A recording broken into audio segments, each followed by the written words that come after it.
अतुल सुभाष की खुदकुशी का दुख पूरे देश को है। अतुल के सुसाइड नोट और वीडियो ने पूरे देश को झकझोर कर रख दिया है। लोग सड़कों पर उतरकर न्याय की मांग कर रहे हैं। इसी बीच अतुल के पिता पवन मोदी ने मीडिया से बात की और बताया कि निकिता ने केवल पैसों के लिए मेरे बेटे से शादी की। पैसा ही उसके लिए सब कुछ था। वो केवल एक दिन हम लोगों के साथ बिहार के समस्तीपुर में रही, दूसरे दिन पति के साथ बेंगलुरु चली गई। अतुल के पिता पवन कुमार मोदी ने बताया कि अतुल और निकिता के बीच विवाद अचानक से बढ़ता चला गया। अतुल के पिता पवन मोदी ने कहा कि जब निकिता को कोरोना हुआ था तो उसने सोचा कि मेरी मां को डायबिटीज है, इसलिए उसने निकिता की मां को बुला लिया। उसके बाद से पूरे घर का माहौल बदल गया। अतुल की पत्नी निकिता साल 2021 में अतुल के पास से अपने मायके वापस चली गई थी। इसके बाद से उसने अतुल पर केस करने शुरू कर दिए। अतुल के पिता ने कहा कि वो घर को टूटने से बचाने में लगा था। पवन मोदी ने कहा, मेरे बेटे ने सोचा था कि उनका 1 साल का बेटा है, वो अपने मामा के घर पर ही बड़ा हो जाएगा, इसीलिए वो चुप रहा। पूरा जो मामला है तो 2021 से चालू हुआ है। उसकी माँ आई हुई थी बेंगलोर।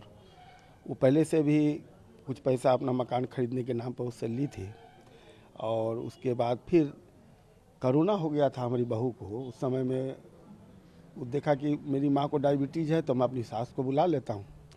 ये समूचा वहीं से प्रकरण चालू हुआ है और उसने फिर पैसे की डिमांड की थी। हमारा बेटा कहा कि नहीं, हमने बिना पापा से पूछे हुए आपको पैसा दे दिया है जो कि मुझे रिटर्न चाहिए।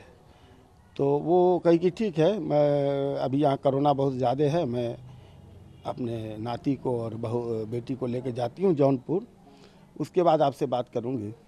वहाँ जाने के बाद उसने कहा कि तुमको पैसे चाहिए ना, ऑनलाइन अपनी बहू से मेरे बेटा के अकाउंट में पैसा उसने भेज दिया। उसके बाद उसने क्या रचा, मैं तो सोच भी नहीं सकता था इस सब बात को। मैं तो सोचा भाई कोरोना के समय में गई है फिर आ जाएगी, कोई गुस्सा वाली बात तो है नहीं खास। लेकिन उसके बाद जनवरी से उसने केस डालना चालू किया। मेरा बेटा कहा कि पापा ये तो केस डाल दी है, अब तो आएगी नहीं है। तो हमारा बेटा तो ये समझता था कोरोना लेके गई है, चलो भाई हमारा बच्चा भी 1 साल के कुछ बड़ा हो जाएगा मामा के यहाँ। तो वो चुप था। जनवरी के बाद से लगातार केस पर केस, हमारे पूरे परिवार पर केस डाल दी। एक डोरी का इसका डिवोर्स का केस उसने डाला था। तो अदालत में लगा 1-2 पेशी के बाद कि भाई इसका केस डालने के बाद तो हम फंस जाएंगे, तो डिवोर्स का केस डालने के बाद फंस जाएंगे, तो डिवोर्स का केस उसने वापस ले लिया। तो हमारे वकील ने पूछा कि आप तो इसमें दस्तखत किए? बोले नहीं। वकील ने मुझे कागज़ दिखाया, मैं दस्तखत कर दी, जबकि वो बहुत पढ़ी लिखी थी और बिना जानकारी।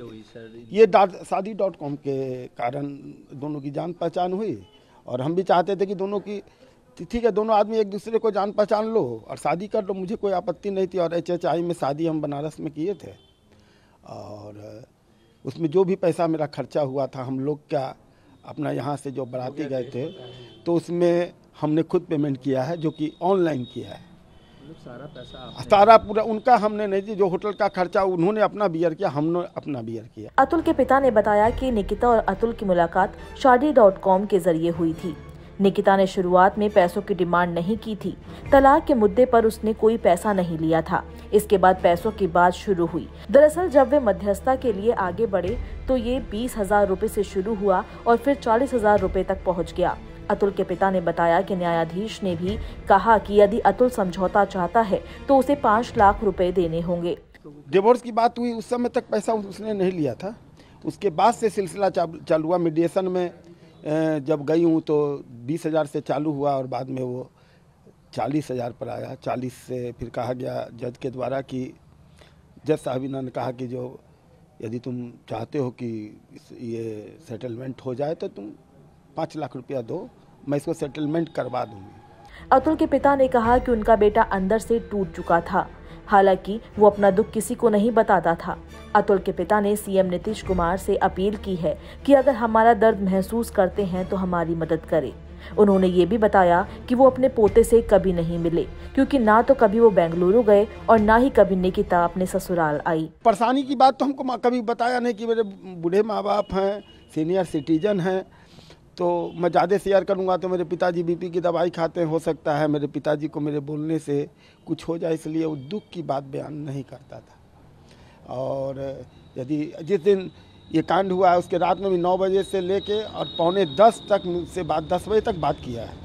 और मुझे देख के आपको भी लगता होगा ना, जो उसने साइड नोट बनाया है, फोटो मैं भी देखा हूँ उसका वीडियो, उसमें आपको देख के लगता है कि कोई आदमी इस तरह के एकदम अच्छे से वीडियो बना के वो इतने दिन में ऐसा कर लेगा, इतनी कठोर कदम उठा लेगा। लेकिन वो भीतर से टूट चुका था, किसी को बोलता नहीं था। सबसे बड़ा शौक यही है, हमारे बच्चे से मिलने नहीं दिया गया। मैं गया तो मैं भी चाहता था कि मैं अपने पोता को आज तक गोदी में नहीं लिया हूँ, क्योंकि मैं कभी बंगलोर नहीं गया। मैं ना वो यहाँ कभी आई है, एक दिन के लिए आई और फिर उसके बाद दोबारा आई नहीं। उसने लिखा है कि मुझे प्रताड़ित किया जाता था, दहेज की मांग की जाती थी। आप सोच के देखिए, जो बहू कभी आई नहीं, जिससे कभी मैंने बात नहीं किया, उसको मैं क्या बोल सकता हूँ। आपको बता दें कि दोनों पक्षों की तरफ से लगातार आरोप लगाए जा रहे हैं। एक तरफ जहां अतुल सुभाष के परिजनों ने निकिता और उसके परिवार वालों पर प्रताड़ित करने का आरोप लगाया, तो वहीं निकिता के परिजन भी आरोप लगा रहे हैं कि अतुल सुभाष के परिवार ने दहेज मांगा था। हालांकि निकिता के परिजन लगातार इधर से उधर भाग रहे हैं।